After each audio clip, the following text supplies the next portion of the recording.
Judge Salas is a trailblazer, first Hispanic magistrate judge, first Latina district court judge in our court.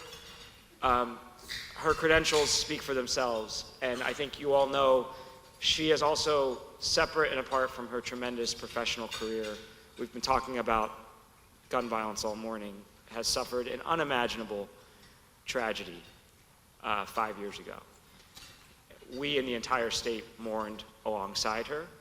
Many people in our community knew Danny well, and Judge Salas, I think, exemplifies, if you look up bravery and courage in the dictionary, her picture is next to it. Now let me be very clear as I stand up here today. This is not a Republican issue. This is not a Democrat issue. This is an American issue. It is without question that criticizing our decisions, that's fair game.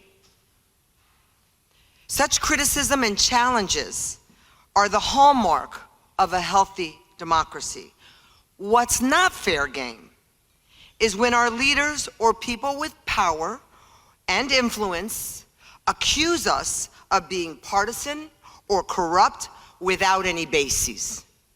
Whether those accusations come from the left or from the right, that form of criticism is irresponsible and dangerous. In my family's case, our attacker was a lawyer, and his sinister plan to assassinate me speaks to the real dangers facing the judiciary and the country we serve.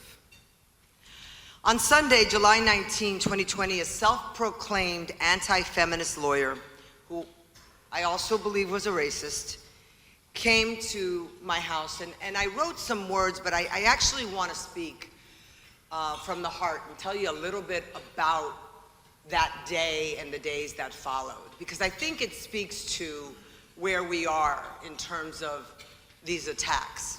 And so Daniel was like swinging a wiffle ball bat, and he said, "Keep talking to me, Mom. I love talking to you." And at that exact moment, if it was a Hollywood movie, the director would say, "Cue the doorbell," because the doorbell rang, and Danny's face changed from calm and serene to alarmed and concerned. And I remember him looking at me and saying, "Who is that?"